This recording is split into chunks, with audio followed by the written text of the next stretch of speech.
બટેકાની wafer બનાવવાની ફૂલ season અત્યારે ચાલે છે, તો બટેકાની એક અલગ વેરાયટી કે જેમાં આપણે બટેકાની સળી અથવા તો બટેકાનું છીણ, અને એ પણ એકદમ સફેદ અને પોચું રૂ જેવું. તો એના માટે અહીંયા મેં બટેકા લીધા છે એકદમ લાંબી સાઇઝના અને એકદમ પાતળા હોય એવા. તો એના માટે આપણે અહીંયા ખમણી લીધી છે જે છીણ કરવા માટેની, એમાં જાડું છીણ થાય ને એવી ખમણી લેવાની છે. તો અહીંયા બટેકાની આપણે છાલ ઉતરી લેવાની છે, અને બટેકાની છાલ ઉતરી જાય આ રીતે પછી એને પાણીમાં નાખી દેવાની છે. એને બટેકાને બહાર નહીં રાખવાના, નહીંતર કાળા પડી જાય. તો આ રીતે ઊભું બટેકાને પકડી અને બટેકાનું આવું છીણ કરી લેવાનું છે. ને એકદમ લાંબી સળી થાય ને એના માટે આપણે જે લાંબો ભાગ છે ને એ ઊભો રાખવાનો, અને જેવું છીણ થાય ને એટલે તરત જ એને પાણીની અંદર નાખી દેવાનું છે. એટલે પાણીનું તગારું હોય એની અંદર આપણે બધું છીણ આ રીતે એડ કરી દેવાનું. અને તમે જુઓ આ છીણ થઈ ગયું ને એને આપણે પાણીમાં નાખ્યું ને તો પાણી પણ કાળું થઈ ગયું છે. તો સ્ટાર્ચનો ભાગ છે ને એ બધો પાણીમાં ભળી જાય છે, અને પાણીને આપણે બદલી નાખવાનું. એટલે છીણ છે ને એ બીજા વાસણમાં લઈને એની અંદર આપણે ચોખ્ખું પાણી નાખી દેવાનું. આવું 2 થી 3 વખત આપણે કરશું ને એટલે આપણું બટેકામાંથી વધારાનો સ્ટાર્ચનો ભાગ છે એ નીકળી જશે.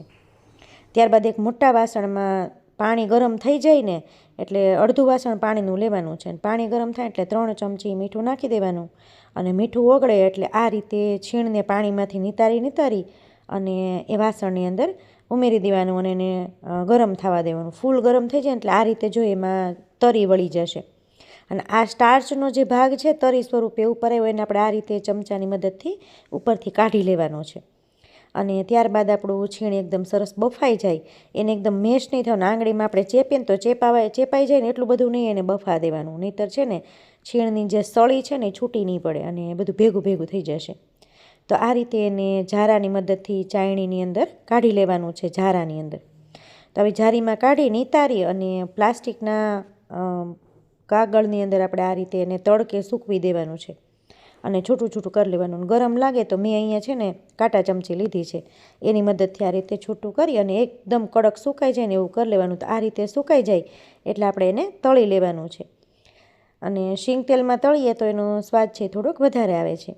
અને તળીને પછી આપણે એમાં ઉપરથી મસાલો છાંટવાનો છે. તો એના માટે અહીંયા મેં દળેલી ખાંડ, લાલ મરચું અને ચાટ મસાલો લીધો છે. તમે એમાં આમચૂર પાવડર પણ નાખી શકો. એ બધું મિક્સ કરી અને ઉપરથી છાંટી દેવાનું. આ મસાલો છે ને એકદમ ટેસ્ટી લાગે છે, અને આ બટેકાના છીણની જે આપણે વેફર બનાવીને સળી બનાવી એકદમ ટેસ્ટી લાગે. ને આ સળીને આપણે ચેવડામાં પણ ઉપયોગ કરી શકીએ. તો મારી આ રીતથી એકવાર ચોક્કસ ટ્રાય કરજો.